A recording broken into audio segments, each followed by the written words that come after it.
Vader accidentally created the rebellion. You already know that. But here's the part almost nobody talks about. That accident is the Chosen One prophecy completing itself. A Chosen One shall come, born of no father, and through him will ultimate balance in the Force be restored. That's the text. Not a paraphrase, that wording, consistent across both canon and Legends continuities, preserved from what Jedi records describe as the earliest philosophers of the Order, writing sometime after the creation of the Galactic Republic, but more than 1,200 years before the events of the Phantom Menace. The prophecy had been debated for over a millennium before Anakin Skywalker drew his first breath. Interpretations had split, reconciled, split again. By the time Qui-Gon Jinn found a 9-year-old slave boy on Tatooine in 32 BBY, the Jedi Council was inheriting 12 centuries of accumulated interpretive tradition, and almost all of it was wrong in exactly the same direction. Qui-Gon discovers Anakin. No father, midi-chlorian count higher than anyone in living Jedi memory. He brings the case to the Council immediately. This is the Chosen One, the one who will bring balance to the Force. The Council accepts reluctantly, and then, for the next 13 years, they do what they have been doing with the prophecy for 12 centuries. They interpret ultimate balance to mean what they need it to mean. In their reading, balance equals the destruction of all Sith and the permanent triumph of the light side. The Chosen One's function, as they understand it, is to be a Jedi of sufficient power to end the Sith lineage forever, a warrior champion of the Order, shaped by Jedi training, fighting on Jedi terms. George Lucas was explicit that this reading is wrong. His stated position: balance isn't an equal distribution between light and dark. That fan theory inverts his actual intent. Balance, in Lucas's framing, means specifically the condition where the dark side does not prevail. Not the elimination of darkness as a concept within the Force, but the destruction of the specific Sith institution that has perverted it. Lucas described the dark side as greed and the light side as compassion, and called both integral parts of human beings. The Chosen One's mandate was to destroy the Sith. The Jedi kept reading it as, become the greatest champion the Order ever produced. That misreading is precisely why the Order could never figure out what to do with Anakin Skywalker. He didn't feel like the solution. He felt like the problem. Too old at 9 for training. Too attached to his mother. Too much of everything the Jedi considered excessive and dangerous. The Council accepted Qui-Gon's assessment, trained Anakin anyway, and then spent the next decade being uncomfortable with exactly the qualities the prophecy may have required: the intensity, the loyalty, the refusal to detach. The Legends continuity eventually makes the interpretive failure explicit through Obi-Wan Kenobi, who acknowledges that the prophecy specifies only that a Chosen One will be born and bring balance. Nowhere does it say he has to be a Jedi at the moment of fulfillment. Nowhere does it say he won't spend decades as the instrument of the very darkness the prophecy promises to destroy. The prophecy describes an outcome. The Jedi filled in the method themselves, and the method they chose, the Jedi warrior who defeats the Sith through righteous power, was exactly wrong about what fulfillment would require. Lucas's framing of the actual mechanism matters enormously. His words: Anakin's offspring redeem him and allow him to fulfill the prophecy where he brings balance to the Force by doing away with the Sith and getting rid of evil in the universe. The offspring are the cause. Luke's love and faith are the engine. The physical act of destroying Palpatine is the result. This means that something has to build the conditions under which Luke Skywalker can stand before Darth Vader, with an active rebellion behind him, with a war that can actually be won, and make that offer with credibility. Something has to build the engine. The Force Unleashed is the story of how that engine gets built. It gets built from the rubble of Darth Vader's most calculated act of darkness. 2 years before the Battle of Yavin, Darth Vader puts his plan in motion. The plan is deliberate and architecturally coherent. Vader has spent 17 years as Palpatine's instrument since the night on Mustafar, and the calculation hasn't changed. The Emperor must die. The question has always been how to manufacture conditions where that death becomes possible without implicating Vader's loyalty before the moment arrives. His solution is to use a secret apprentice, trained in violation of the Sith rule of two, built as a weapon Palpatine doesn't know exists. to assemble the Empire's scattered enemies into a single organized resistance. Create a civil war substantial enough to demand Palpatine's direct attention. Use the crisis as cover for an assassination. The apprentice is Galen Marek. Vader found him on Kashyyyk during the Order 66 suppression missions in 19 BBY, a small child in a hut on the Wookiee homeworld, crouching over his father's body. The father was Kento Marek, a Jedi who had abandoned the Order before the Clone Wars' end, found a woman named Mali, had a son, and gone to ground on Kashyyyk, trying to make the galaxy small enough to disappear inside. He survived Order 66. He didn't survive Vader. Vader lands on Kashyyyk, kills Kento Marek, looks at the boy, and pauses. Not long, but long enough.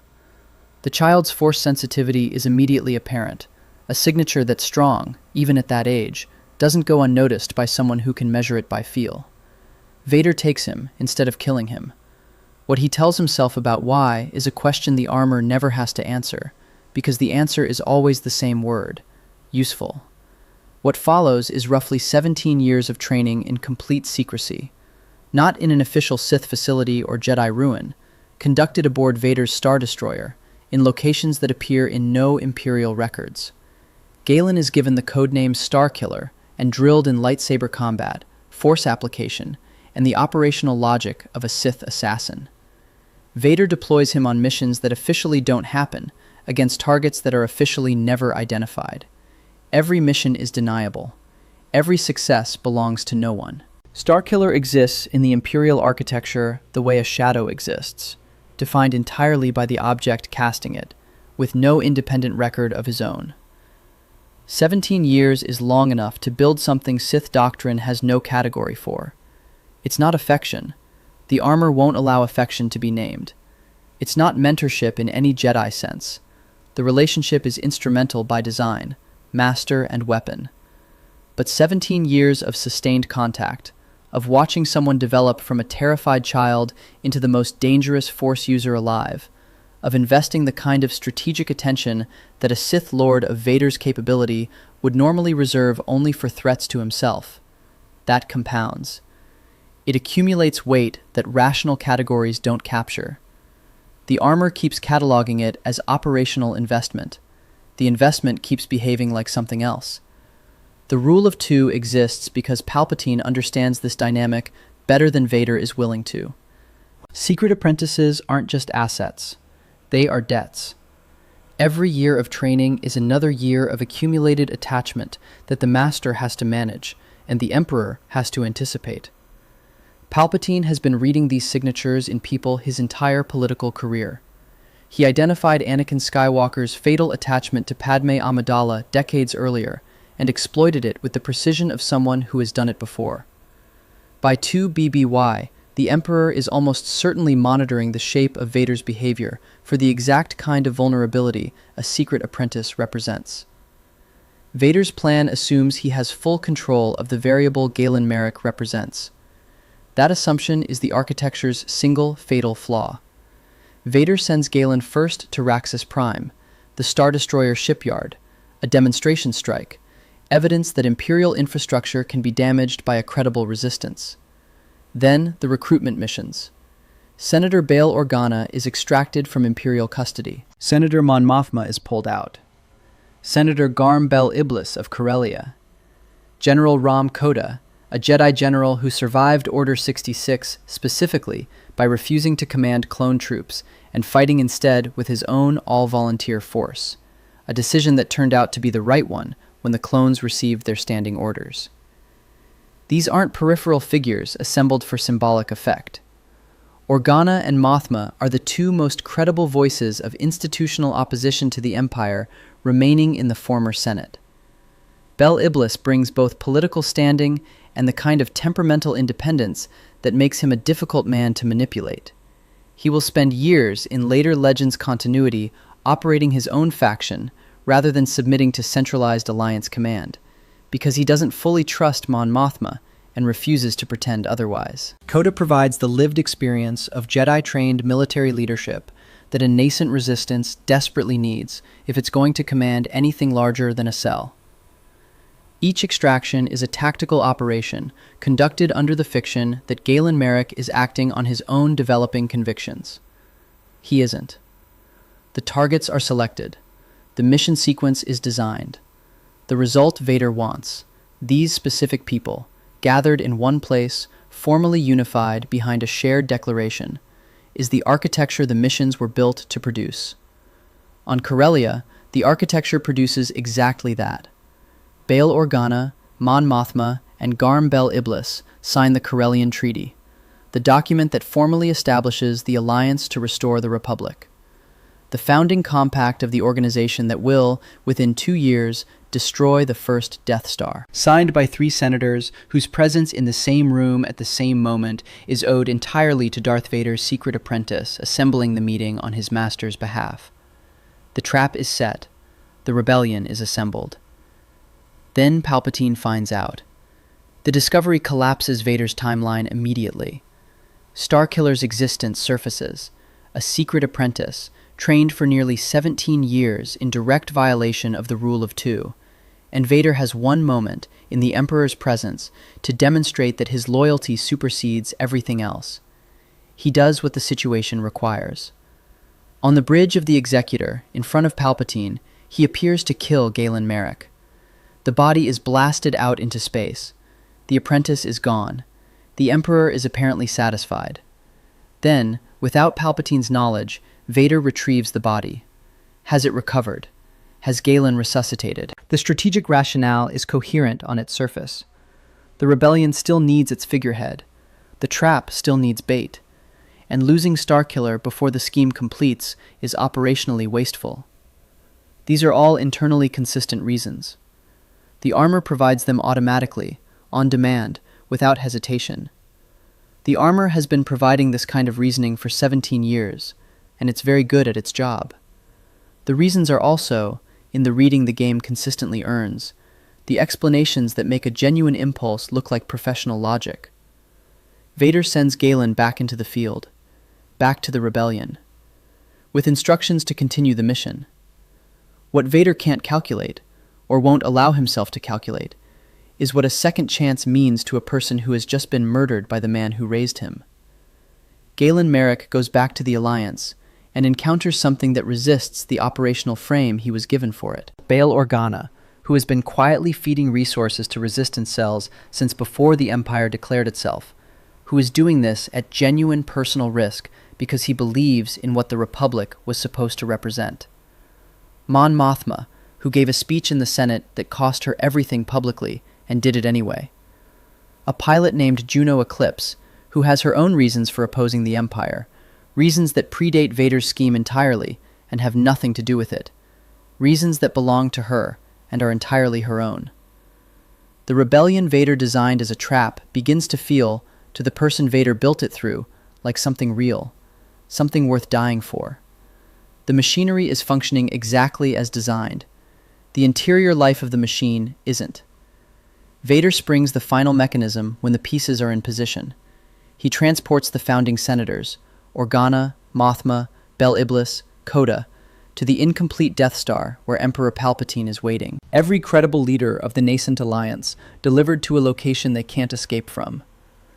If this step completes as designed, the Rebel Alliance dies here in 2 BBY, before it has launched a single major military operation.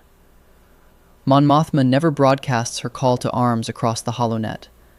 Bail Organa never sends his daughter to intercept those technical readouts. The plans for the Death Star never reach the Alliance. The station never falls. Instead, Starkiller refuses. The Death Star confrontation contains the pivot the entire game has been constructing, and the pivot requires understanding what Palpatine is actually doing in that room. The Emperor's move is the same move he has been executing his entire political career. Offer the young Force-sensitive man power, the chance to kill Vader, the Sith mantle, the opportunity to replace his previous instrument with a fresh one. Palpatine made a version of this offer to Anakin Skywalker in the Coruscant Opera House 17 years earlier, in a conversation about the tragedy of Darth Plagueis the Wise. He made it to other candidates before Anakin. He is making it now to Galen Marek with the patient confidence of someone who has read this room correctly dozens of times over a very long career. Galen Marek refuses. The novelization makes explicit what the game implies, the specific framing of the refusal, which is everything. Galen isn't refusing because killing is wrong, or because Jedi doctrine demands restraint, or for any of the abstract moral reasons the narrative could have assigned him to make him feel like a conventional hero. He tells Vader directly. His intention isn't to fight out of hatred for everything Vader did to him and his father on Kashyyyk. Not revenge for 17 years of manipulation and 2 separate attempts to discard him. He wants to free Vader from Palpatine's hold. The fight, in his framing, is an act of mercy toward his former master. He isn't bringing combat. He is bringing a door. Then he says the line, "Without me, you'll never be free." Starkiller says this to Darth Vader, not the reverse. Not Vader to Galen, not Palpatine to anyone. Starkiller, the boy taken from his father's side on Kashyyyk, raised in the hold of a Star Destroyer, trained for nearly 17 years, used and betrayed and recovered and used again and betrayed again, speaks this line to the man who built him and twice tried to discard him. The tone isn't threat. It isn't grief. It's the diagnosis of a pattern that Galen has been watching from inside for as long as he has been alive. He has seen it too many times to misread it.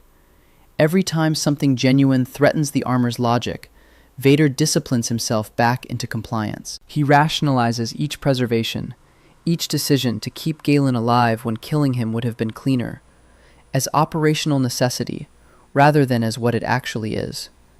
The armor has an answer for everything.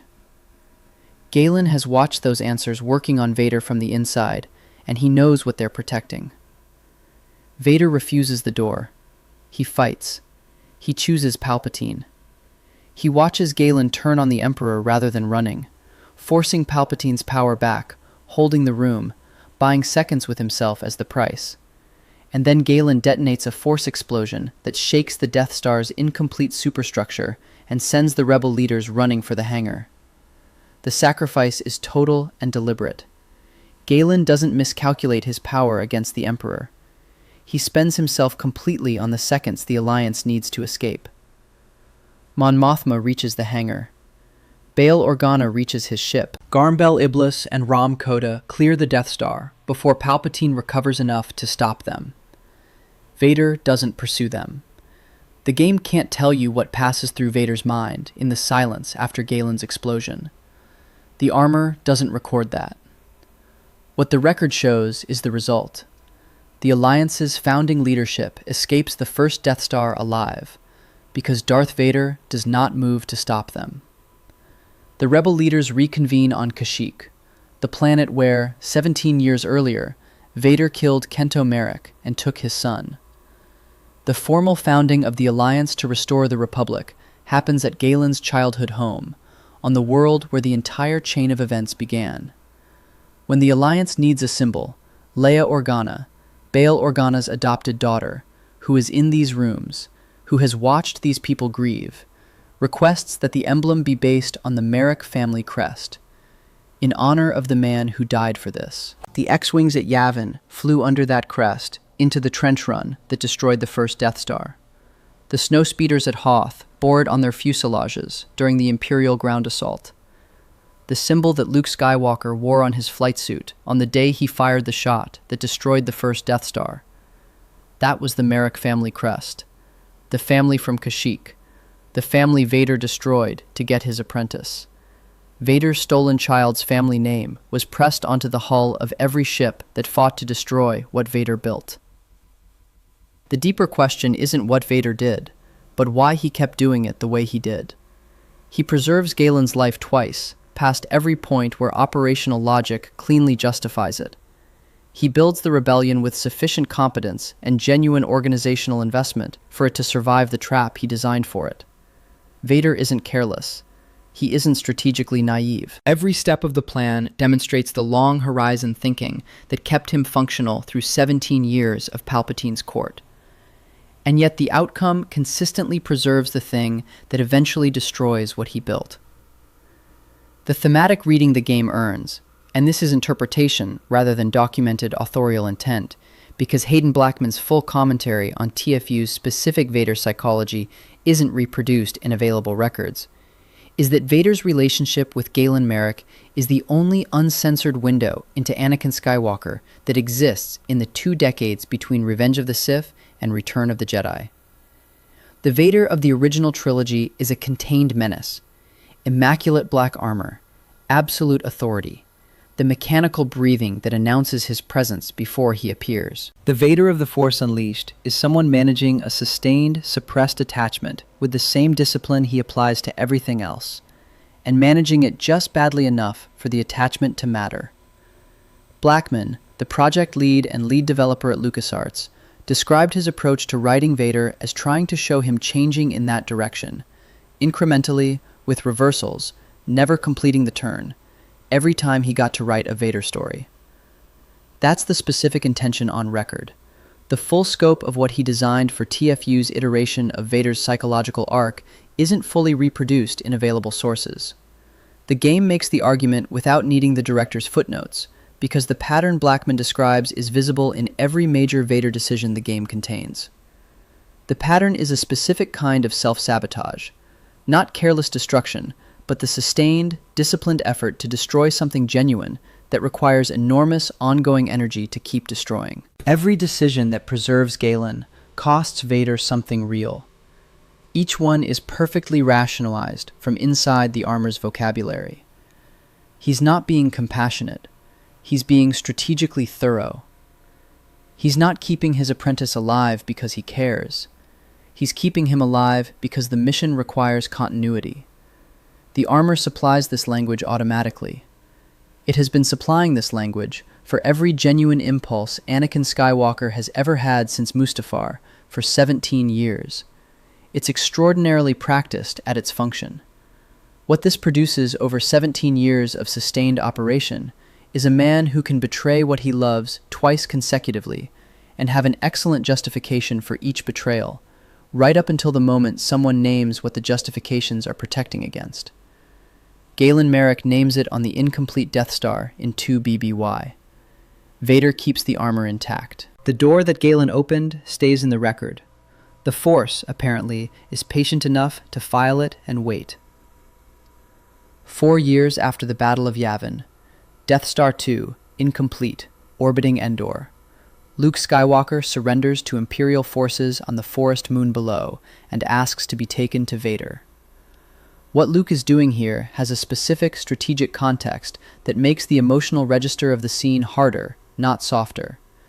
He is surrendering himself to the Empire at the moment the Rebel Alliance is about to execute its largest single military operation, a fleet assault on what Alliance intelligence believes is an unfinished battle station. Luke knows what the Emperor is planning. He knows this is a trap. He surrenders anyway because he believes he can reach his father, and because if he can't, the Emperor will execute him on the Death Star while the Alliance is still trying to break the shield generator below. He is betting his life on the premise that something of Anakin Skywalker remains. He stands before Vader, the black armor, the mechanical breathing, the Emperor's most visible instrument, and tells him there is still good in him. He is 23 years old and has never had a real conversation with this man. The last time he saw Vader was in the carbon freezing chamber on Cloud City, where Vader sent his friends to be tortured and used them as bait to lure Luke there. Before that, the Death Star trench at Yavin, where Vader's TIE Advanced was the only ship in the Imperial fleet that nearly stopped Luke's run on the exhaust port. Luke tells this man he knows Vader will come back. He refuses to fight. He believes it in the specific way that only faith, rather than evidence, makes possible. Palpatine executes Force lightning. Luke screams. Anakin Skywalker picks up the Emperor of the Galaxy and throws him down the reactor shaft of the Death Star 2. He fulfills the Chosen One prophecy. Through him will ultimate balance in the Force be restored. In the final minutes of his biological life, dying from the lightning's damage before the shuttle clears the hangar. The Sith are destroyed. The dark side does not prevail. The condition Lucas defined as balance is achieved exactly as the prophecy stated, through him, through Anakin. The man born without a father on Tatooine, identified by Qui-Gon Jinn at 9 years old, misread by the Council, broken by Palpatine, transformed into the instrument of exactly the darkness the prophecy promised would fall. These two scenes, the Death Star confrontation in 2 BBY and the Death Star 2 throne room in 4 ABY, aren't thematically parallel by accident. They are structurally the same moment. In 2 BBY, Galen Marek stands before Darth Vader on an incomplete Death Star and opens a door. He offers freedom. He is someone Vader raised and deployed and betrayed and kept alive and betrayed again. His offer is framed as mercy, not combat. Vader refuses. Galen dies. The rebellion survives. In 4 ABY, Luke Skywalker stands before Darth Vader on a completed Death Star and opens a door.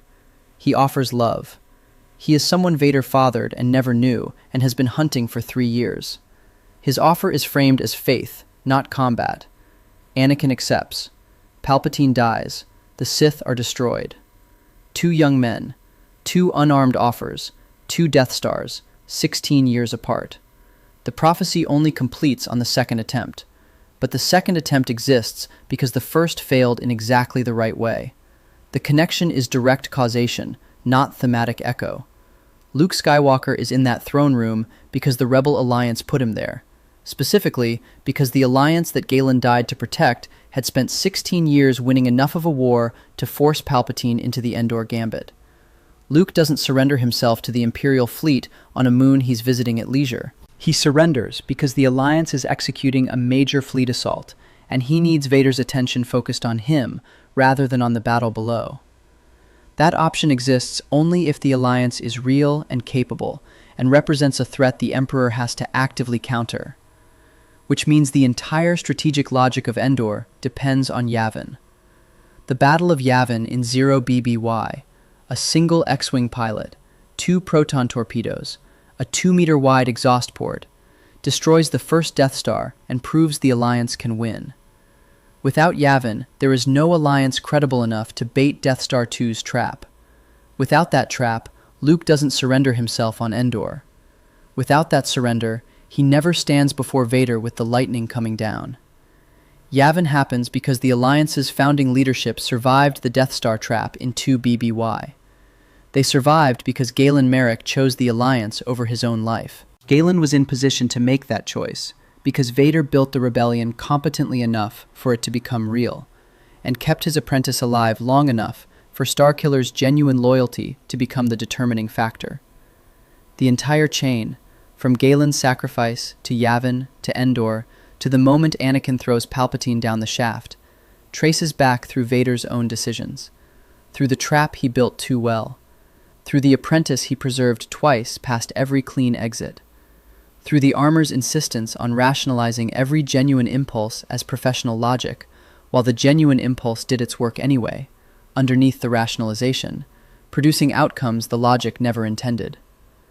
George Lucas structured the saga on the hero's journey, the mythological framework Joseph Campbell spent his career mapping, the one Lucas studied explicitly while writing A New Hope. One consistent feature of that framework? The mentor's sacrifice enables the hero to complete what the mentor couldn't. Obi-Wan Kenobi dies on the first Death Star so Luke can face Vader. Yoda dies on Dagobah so Luke can face Vader again without the teacher's voice drowning out his own judgment. In The Force Unleashed, Galen Marek dies on the first Death Star so the Alliance can face the Empire. And so, 16 years later, Luke has a war worth winning, a rebellion worth believing in, and a father whose armor has been developing fractures for long enough that one act of love can finally find the gap. The Force in Lucas's mythology isn't passive. The prophecy doesn't describe an event that might occur if conditions align. It describes an inevitability, something that will come, born of no father, through whom balance will be restored. The Jedi filled in the method themselves and chose wrong. The actual method was almost the inverse of what they expected. The Chosen One spends the critical decades of his life as the instrument of maximum darkness, and the darkness he generates, the apprentice, the rebellion, the crest of a stolen child's family burned onto the hull of every ship that fought for the Alliance's survival, is the exact path through which the Force routes the fulfillment. Vader's ambition, his strategic competence, his armor's practiced insistence on finding operational logic for every genuine impulse, his inability to fully destroy what 17 years of investment had built in Galen Marek. All of it, the whole machinery of his darkness, became the mechanism. Not despite his choices, because of them. On April 25, 2014, Disney and Lucasfilm announced that The Force Unleashed, along with the rest of the expanded universe, was reclassified as Star Wars Legends, a separate, non-canonical category distinct from the official continuity Lucasfilm now operates. The Corellian Treaty, as TFU presented it, the Marek family crest as the Rebel Alliance emblem, the "without me, you'll never be free" confrontation. None of it's in the canon Disney maintains. The Disney era has produced genuinely excellent Star Wars. Andor gave the rebellion serious political and material texture it had never received, tracking the institutional and personal costs of organized resistance at a level of specificity the films couldn't afford. Rogue One built the most effective single-mission Star Wars story since 1977, and it took Vader's lethality seriously in its final corridor sequence in ways the prequels sometimes failed. These are real achievements. What neither of them, nor anything else produced under the Lucasfilm Story Group since April 2014, has constructed is a thematic argument connecting Vader's specific psychology directly to the Chosen One prophecy's fulfillment, through the precise mechanism of his own self-sabotage, with the structural economy and mythological coherence that a 2008 action game achieved in roughly 12 hours of runtime. The Legends label is a filing decision. It reclassifies the argument without answering it. The causal chain doesn't become less coherent because a story group decided to maintain a separate continuity. The parallel between Galen's offer and Luke's offer doesn't become less structurally precise because the first one is filed under a different shelf. The game was right about the mythology. It has been right since September 2008. The filing system doesn't change that. One honest acknowledgement before the close, because no honest accounting of this game is complete without it. The reunion scene between Galen and Juno Eclipse, the emotional peak of their relationship arc, the moment after everything he has survived, when the two people who have been orbiting each other across the entire game finally have nothing between them. Reportedly played out on the Wii, with both characters keeping their eyes completely open through the kiss. Wide open. Fixed. Staring directly into the middle distance at each other. Because the Wii version reportedly didn't have closed-eye textures for that cutscene. The orchestral score swelling. The camera holding. Both characters gazing through each other as though reading something written on the inside of the other person's skull. The game spends hours constructing a mythology about destiny and sacrifice and the cost of loving something real in a galaxy that is built to take it from you. On one specific hardware platform, the moment that love is finally acknowledged looks like this. If you played it on Wii and you've been carrying that image for 15 years, you're not alone. This acknowledgement was owed to you. The Chosen One prophecy required that Anakin Skywalker destroy the Sith. Lucas's specific mechanism? His offspring redeem him, and that redemption is the cause that makes the destruction possible. The Force Unleashed builds the causal chain that puts Anakin's son in position to make the offer that causes the act. Vader constructs the rebellion in 2BBY as a calculated trap. The trap becomes real because his apprentice, the boy taken from Kashyyyk, trained for 17 years, betrayed twice, kept alive each time past every clean exit, refuses the Sith's logic at the critical moment, and dies to preserve the Alliance's founding leadership. The alliance those leaders build, under the Marek family crest, wins Yavin, survives to Endor, and creates the conditions in which Luke Skywalker's active faith in his father can have material consequence. Galen Marek's death is what makes the Alliance real. The Alliance's reality is what puts Luke in the room. Luke in the room is what allows Anakin to choose differently the second time the door opens. Vader chose the armor when Galen named it. He chose the cage. He chose Palpatine. And the Force used that choice. The rebellion built too well, the apprentice kept alive too long, the crest of a stolen child's family pressed onto the hull of the organization that would eventually come for him, to put his son in front of him 16 years later with the same offer and a different word. Not freedom. Love. Anakin Skywalker heard it. He threw Palpatine down the shaft and died as himself, the chosen one, born without a father on Tatooine, written into prophecy 12 centuries before he existed, fulfilling it in the last minutes of his life because the Force was patient enough to use even his darkness as the path to balance. The Force Unleashed isn't a what-if story. It's the reason the prophecy was always going to come true. Subscribe for more stories like this.